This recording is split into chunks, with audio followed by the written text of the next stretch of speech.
It's time to accelerate. Hi, I'm your host, Andy Paul.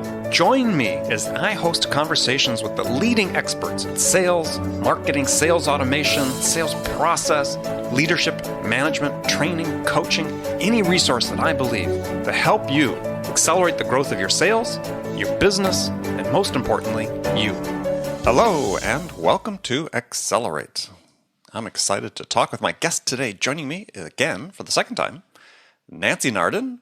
And Nancy's a sought-after speaker and the proprietor of Smart Selling Tools, which is your all-encompassing resource for new sales technologies that help you achieve your goals. And Nancy, welcome back to Accelerate. Thanks, Andy. It's always good to talk with you. Yeah, likewise. So, I know you've been on the show before, but in case people hadn't heard you the first time, take a minute, introduce yourself. Sure. So I founded Smart Selling Tools about 8 or 9 years ago, and I've been in sales my entire career. So I know the sales world well. I've always carried a bag myself, so I know what salespeople face. And interesting enough, I started out in my career by selling for Grid Systems, the very first laptop computer. And once we got laptops, we had to figure out who would need them. And an obvious market was sales. Sales, yes. Insurance sales. Everybody wanted to sell them to insurance salespeople. Well, yeah, but at the time, of course, the laptops were $12,000-$15,000, so we had to sell them to companies that had maybe more engineering type, complex products. Mm-hmm. And high-end prices. So at the time, it wasn't so much insurance-based kind of sales as it was others. But in any case, it really, I think, was the birth of CRM and SFA and even PowerPoint, because there was no concept of having anything other than actual slides. Transparencies, we used to call them. And right. And the overhead projector. Projectors, right? Mm-hmm. So that's kind of my background. And then I started the company about, like I said, 8 years ago to just help others and to keep track of what tools were out there and to help others figure it out. Very interesting. So recently you've been doing some really interesting work about identifying sort of what you call it, a hierarchy of needs. I mean, sort of building on Maslow's hierarchy of needs. For people familiar back in their days taking sociology or whatever, the sociologist Maslow had defined that there's sort of 5 levels of fundamental needs that if you met for people that they had, which was their physiological, which is breathing, food, air, safety, security, love, having friends, family, esteem, and self-actualization. Mm-hmm. You've taken that, sort of translated that into a sales hierarchy of needs, or a hierarchy of sales needs. Yes, I have. And I'm always trying to figure out how to make sense of it all, because there's so many different ways to explain each individual sales technology. And for instance, if I ask if you do XYZ, almost every sales tool company will say, yes, they do that, because they interpret it a different way, which makes it very difficult for buyers. And so I started to think about, well, how can I create some models to help practitioners figure out, well, where do we even start? I don't want to just, for instance, respond to people who are reaching out to me. I want to look at this more strategically and figure out, where do we go next? So that led me to think about, well, there should be some sort of sales stack maturity model. But before we can get there, we need to understand, what do you really need in order to increase revenue? And that's what tools really should be all about, is how do you improve revenue performance? So that's why I came up with the hierarchy of revenue needs, as I call it. And that self-actualization, as you had mentioned, was at the top of Maslow's. Well, at the top of mine, it would be, at the end, what do you want? You want to be able to repeat the sale and then sell more to each particular buyer. Which is a form of being self-actualized. Self-actualized, right. If you're one with the buyer, if you have the creativity to be able to help them understand their needs best, then they'll buy from you again. That's right.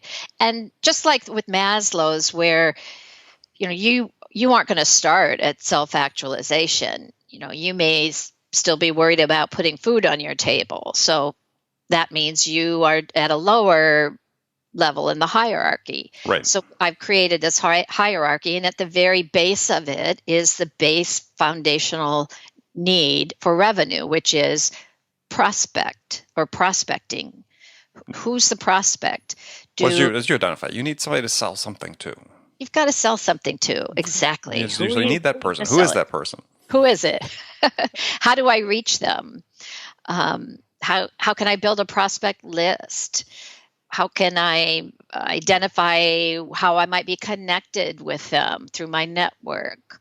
So there's all kinds of different elements that go into it, and I do outline those as well. But just to describe kind of the basic model, it goes from, you need someone to sell to, that's Right. Yeah, prospecting. and we'll go through these step by step. So what we Okay. see is we got this pyramid. I want people to have the image in their head. There's a pyramid at the base, and you think about this, a very logical way to approach sales, and ultimately, as you get to, is how do you choose the right tool for the purpose? Yep. To start with at the base is we all have to have somebody to sell to. So being able to identify opportunities is the most basic sales need that exists. Mm-hmm. Mm-hmm. Okay, other than having a product, but we're going to presume that there's a product there. So Right. that would be the one right before it for sure. Right, but that's that gets into the marketing hierarchy. So the second layer then, building on the base, is you need a way to engage with the prospect. Yep. You need a way to engage, and that could mean all kinds of things. Like, first of all, do you have their email? And you could get more sophisticated and go into, do you know how to build buyer consensus? It could be, do you know what to say to a particular prospect when you cold call them so that you can be relevant? So those are examples of how to get the prospect to engage. But it could also be things like, well, when do you engage? And that could be trigger event selling. So you want to spend your time on prospects that are ready to buy or have experienced some trigger event that makes them more interested at this particular time. So all of those things fall under that category. Right. And then on top of that, then as you said, you need this compelling value proposition, unique sales proposition, whatever people want to call that, the one that resonates with the prospect. Yeah, and maybe a good word would be, differentiation, how you need a way to differentiate. And that could be something as simple, not simple, none of this is simple, but it could be, do you have a guided selling? Do you have a way to let the prospect kind of experiment and learn on their own about your solutions and start to make sense of it? Do you have a way to align your solutions with their challenges? Are you looking at it from that perspective in terms of your sales process? Do you have a way to communicate and to identify who all the different buyers are on the team and what their particular challenges are or motivations, because everyone comes to the table with different motivations. Can you map that political landscape somehow? That's what all of that is about. Okay. And then you talk about, obviously, you need to build consensus among the multiple decision makers that exist within the modern business to business buying process. Yep. And even quantify value. So do you have a way to, an ROI model or an ROI tool or a way to visualize and communicate how the buyer's going to get value from your solutions? Okay. And then obviously talk about, decision to purchase comes after you got the consensus. And I'm sorry, go ahead. Well, how do you close the deal? And that could be, we have a lot of tools at the top of the funnel, and then we have a lot of tools that help us manage our forecast and our opportunity, pipeline. But we don't have a lot in between that actually helps us either move the deal forward or close the deal. So something like a solution that would help you collaborate across your team members on a specific account. Okay, who's going to do what and when? Who's got what responsibilities? So that's one kind of an example. Mm-hmm. Do you have a way to easily configure quotes and proposals? and a way to track your contracts and get them signed electronically. So there's a lot that has to happen at the close. And by the way, so our friends over at CSO Insight, Mm-hmm. they did a study, and God darn it, I wish I could remember what the percentage was. It was a high percent of people that actually lost deals after the verbal.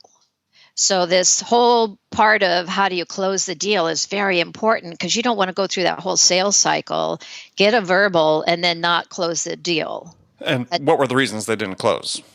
Well, a lot can happen after that. So, for instance, there could be a reorg, or somebody says, "Hey, wait a minute, let's slow down, because I know I've got a friend who's got this solution, and I talked to somebody who's using that, and all kinds of things can happen. Budgets get cut all of a sudden. So the point is that when you are at the point where you can close the deal, you want to make sure that happens as quickly as possible. Okay. All right. I'm thinking about that because for several of the examples you gave, even if you signed the contract and a customer did a reorg or something like that, I mean, those contracts have a way of going away as well. I mean, if the customer's sufficiently motivated not to proceed, they won't. Yeah, but it's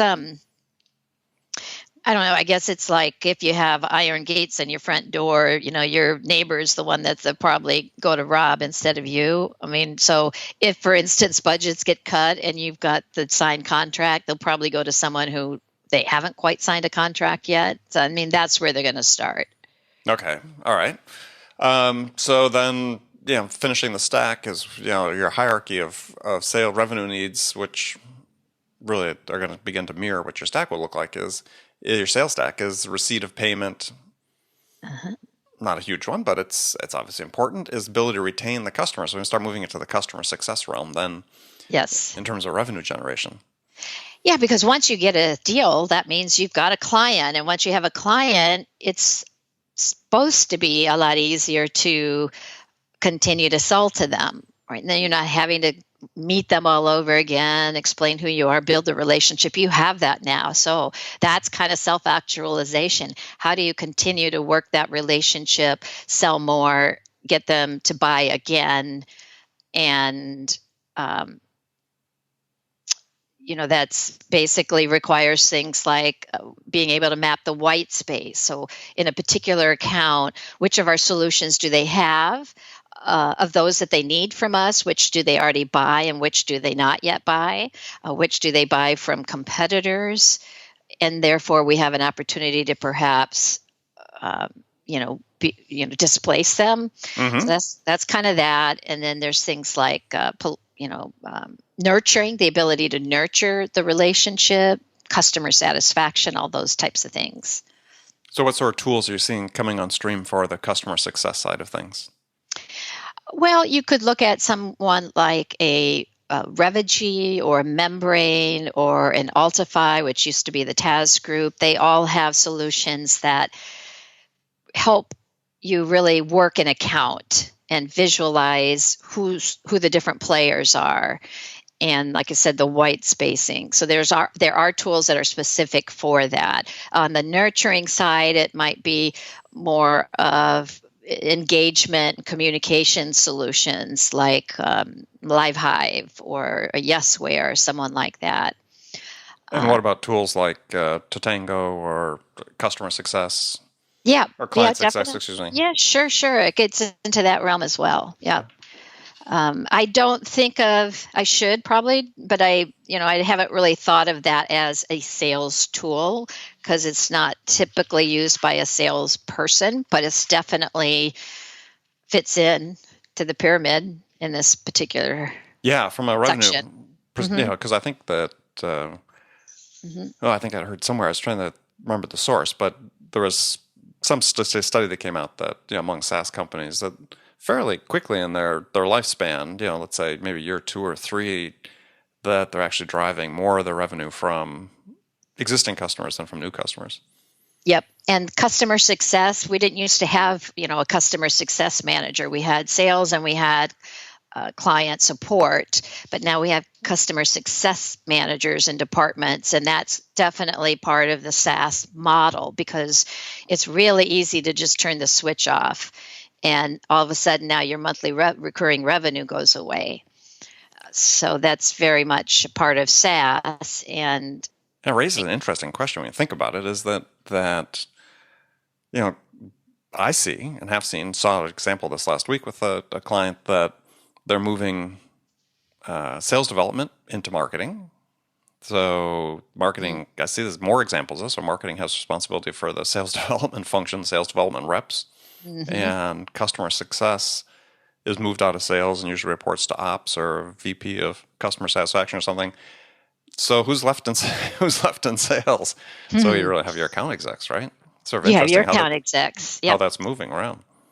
And you know what? It's really interesting that point because we call them account execs, and I mean really what they're doing is not the origin of the word; it's executive. But what they're doing is they're executing on the sales process.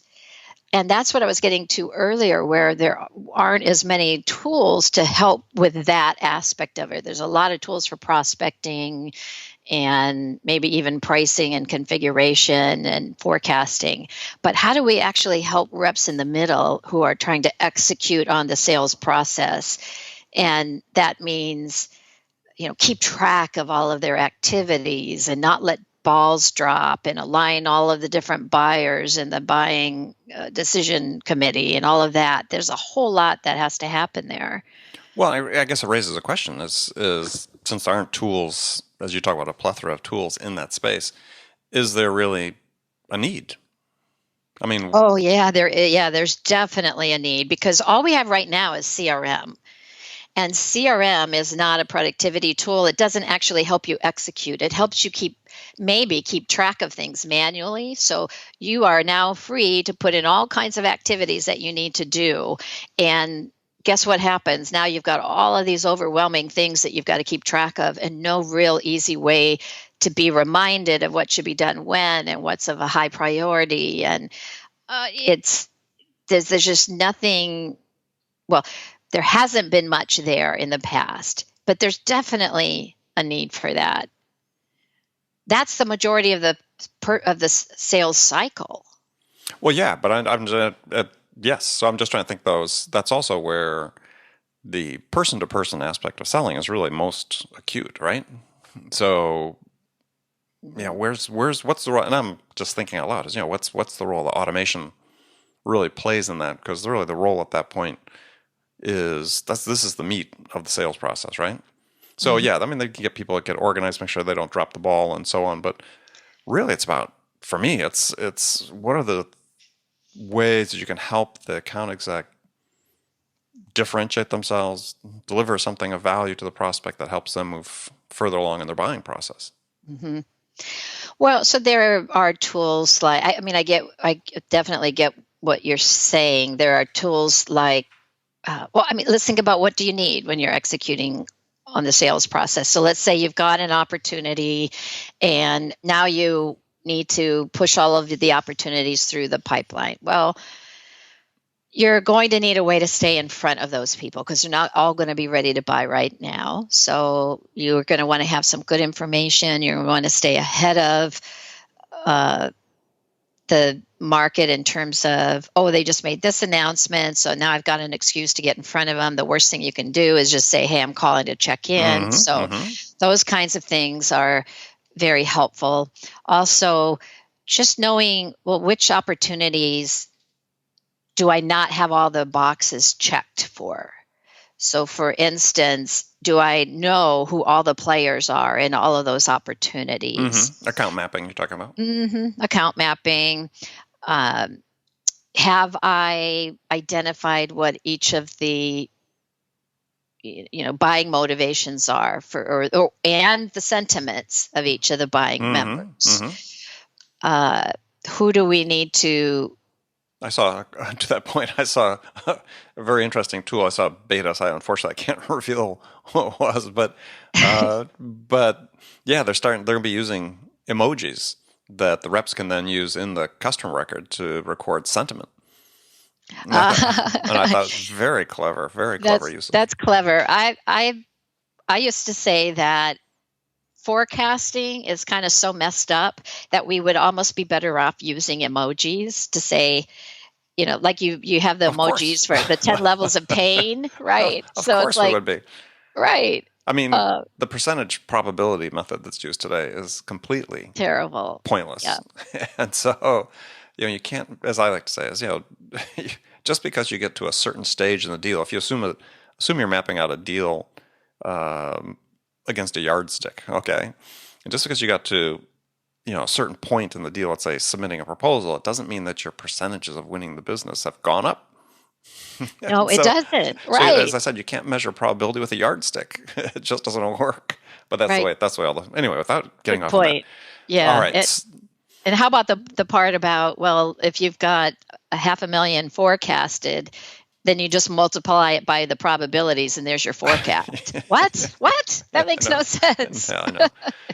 Well, and yet that's what everybody does. So now we're going to talk about the sales stack maturity model.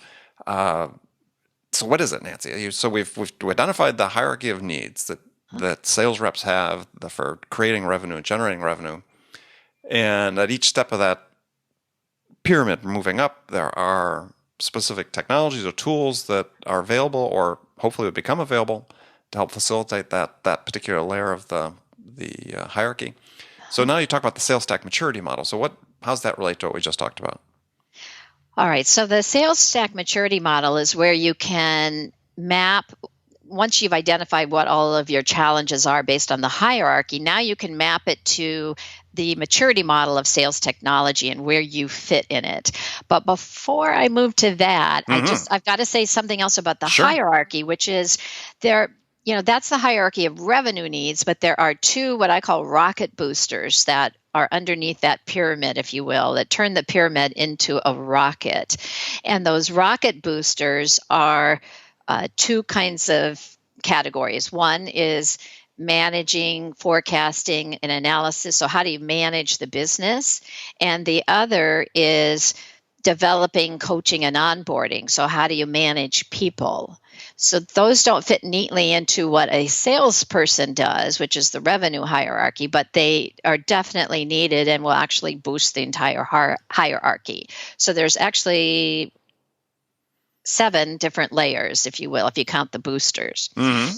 So then what I recommend people do, and we do have a tool or report to help you with this, but is to go through all the different types of challenges. And there are about 75 that we are mapping out to technology. So what are the different challenges under each of those layers?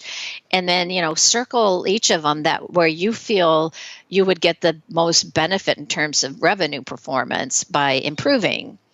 And once you do that, then you can go to the the sales stack maturity model. Okay.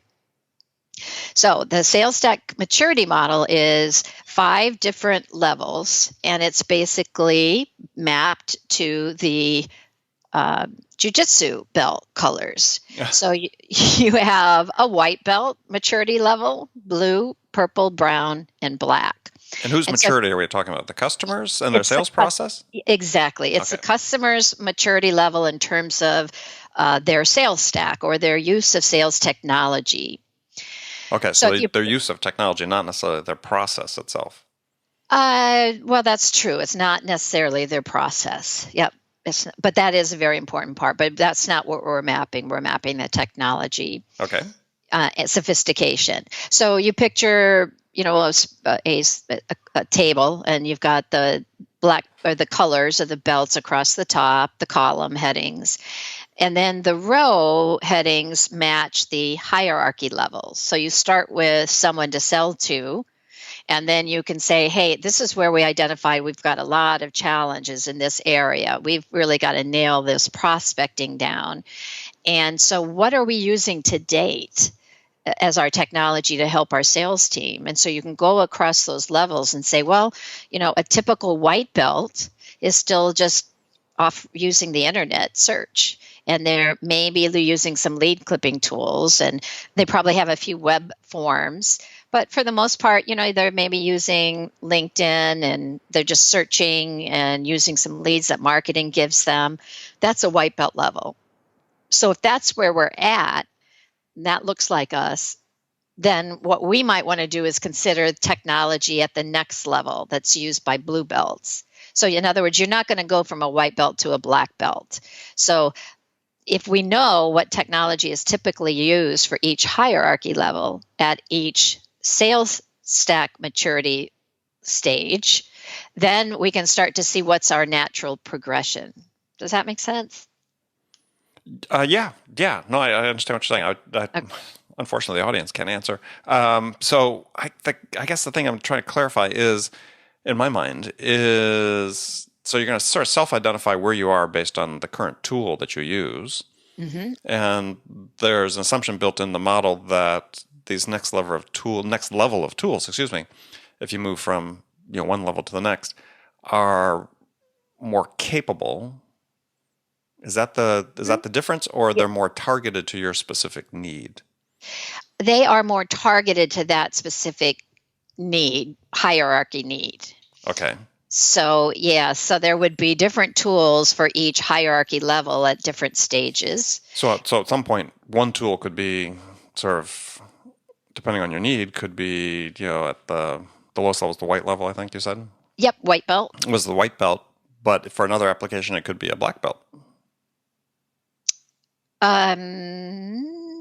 Not really, because so it's hard to do without a picture, but so it's not. Let me give you an example. Sure. Let's stick with that someone to sell to. So if at a white belt, I described what that looks like. At a blue belt level, people at this point have adopted some sort of sales intelligence solution. Maybe it's an inside view or an invention or something like that gives reps additional information. Maybe it's a social selling tool like LinkedIn Sales Navigator, although I think they've done away with that quietly. They seem to do that a lot. And then at a purple belt level, now we see companies using things like predictive lead scoring because typically they have a marketing automation solution in place. So we're getting more and more advanced. At a brown belt level, now maybe we're using a data cleanse and append solution, or we're using some sort of AI lead follow-up cadence tool or appointment setting tool. And then at a black belt level, we're using account-based selling and marketing and predictive analytics. Now, these are all different technologies than you would use at a different hierarchy level. So if you are looking at how can we get them to close, those aren't the same tools that you'll be using. You will likely be using a whole column's worth of tools. If you're at a purple belt level, you're using tools for someone to sell to, you're using tools for a way to engage, you're using different tools for differentiating your value, etc. So you've got a sales stack now, if you will. And so an interesting question that comes about quite a bit when, at least I hear from companies that are out there sort of working through this whole sales stack and wondering sort of where they start, right? Because there's companies that are maybe more technology-based, more comfortable with technology. They embrace these more easily. But gosh, for the vast majority of companies out there, they don't have anything. They've got email, don't have email tracking, Yep.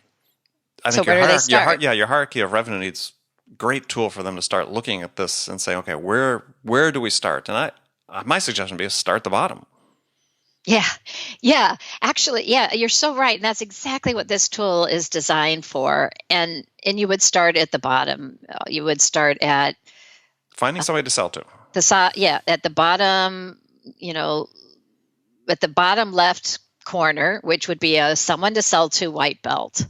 That's I mean, if I was saying someone at the bottom is the bottom layer of your hierarchy is someone to sell to, and then you said that the southwestern corner of your sales stack maturity model is you look for tools that fit into that category.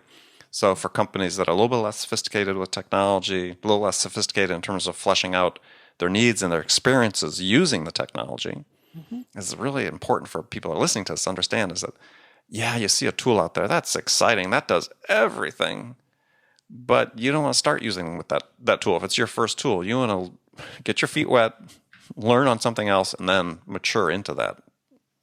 Yeah, and that's why I think it's so important to start with the hierarchy of needs, because you are going to be able to, any organization is going to be able to figure out what are their own unique needs.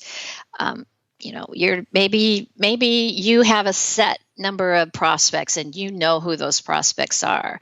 So then it becomes really important to you. You don't need all of those sales intelligence tools. What you need, or at least prospecting tools, you probably need a sales intelligence tool. What you need is to make sure that every one of those defined limited number of prospects you're able to engage with, because you can't afford to not succeed because you have a limited number of them.